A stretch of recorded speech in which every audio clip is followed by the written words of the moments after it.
Bismillahirrahmanirrahim. Langsung saja, ini ada peringatan dari ulama dan tokoh Madura ditujukan kepada panitia dan kepala desa yang mana mereka mau mengadakan pengajian dengan mengundang Imaduddin. Langsung saja kita bacakan poin-poinnya. Sehubungan dengan adanya rencana pengajian yang akan menghadirkan Imaduddin Utsman Banten ke desa kami para ulama dan tokoh Madura perlu menyampaikan peringatan. 1. Mengingat masyrab adat tata krama para guru dan sesepuh Madura di 4 kabupaten sejak dahulu harus menghormati dan memuliakan para habaib dan para guru serta keturunannya.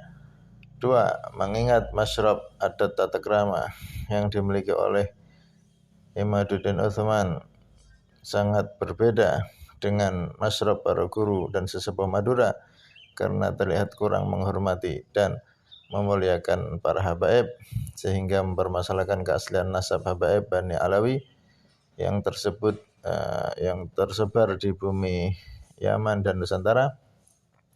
3. Maka dari itu kami para ulama dan tokoh Madura sangat berat hati dengan rencana menghadirkan Imaduddin Utsman Banten ke Madura dan meminta agar menghadirkan kiai lain saja yang tidak beda dengan masyrab para guru sesepuh Madura. 4. Meminta kepada kepala desa Banyu Paile Palengaan Bapak Syamsul Arifin agar menggagalkan rencana menghadirkan Imaduddin Utsman Banten dengan alasan demi keamanan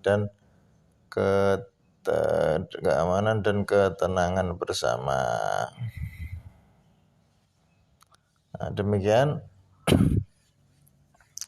Ini peringatan dari para tokoh-tokoh Madura. Itu ada tantangan Kiai Muhammad Rafi'i Bedowi, Kiai Hasbullah Muhammad Syamsul Arifin, Kiai Faisal Abdul Hamid, Kiai Ali. Banyak ini, ada beberapa kiai ini yang tanda tangan. Ada 6, 12, 18, 20 lebih ini.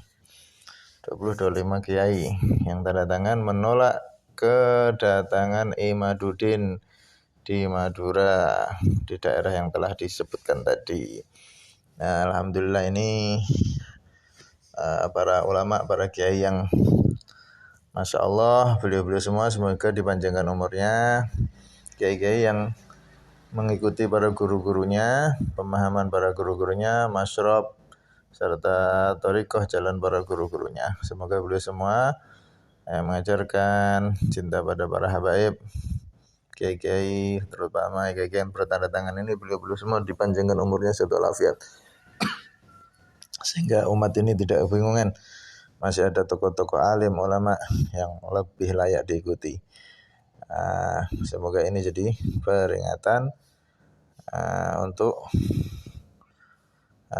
Imaduddin CS dan untuk kita semua, bahwasanya mencintai habaib itu sudah diajarkan oleh para sesepuh, para pendahulu kita, tidak hanya di Madura tapi di seluruh Nusantara.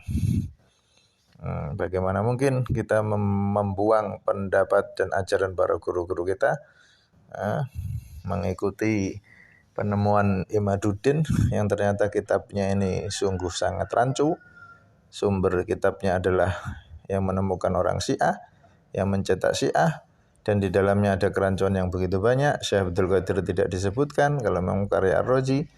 Ada yang menjawab, ya karena Syekh Abdul Qadir tidak pernah nggak ngaku-ngaku jadi keturunan Nabi. Lah memang jawabannya kenapa memang orang-orang yang ngarang kitab nasab itu mereka mencatat nasab para tokoh itu harus dengan pengakuan. Ya enggak. Syekh Abdul Qadir Jailani masyhur dan di kitab tersebut disebutkan kakek beliau. Kenapa Syekh Abdul Qadir Jailani tidak disebutkan? Ini salah satu kerancuan. Dan banyak kerancuan yang lain. Manuskrip asli dari kitab ini belum ada, belum bisa dihadirkan, belum ketemu. Itu sudah salinan. Disalin oleh tokoh Syiah yang mana ini kenapa ahli sunnah Imaduddin ngakunya pengurus NU dan lain-lain kok bersikukuh memegang kitab Syajarah Mubarakah yang jadi andalannya ini. Padahal kitab Ahlussunnah yang lain, Imam Az-Zabidi, Imam Sakhawi, Imam Ibnu Hajar jelas-jelas menyebutkan nasab Ba'alawi itu sahih, nyambung ke Nabi. Kitab-kitab Ahlussunnah yang jelas-jelas karya para imam malah dibuang, dikesampingkan, ngikuti satu kitab, gara-gara satu kitab yaitu Syajarah Mubarakah, yang mana kitab ini antah berantah.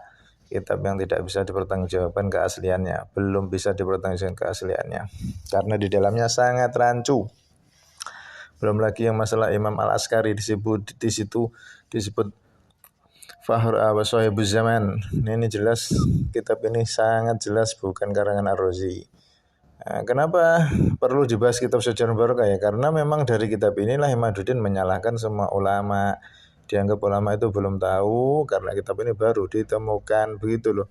Ibnu Hajar, Sakhawi semuanya itu dianggap gak tahu karena kitab ini baru ditemukan, sehingga wajar para ulama mengitsbat, menetapkan Syajarah Ba'alawi sebab kitab ini baru ditemukan. Kira-kira begitu tesis Imaduddin itu.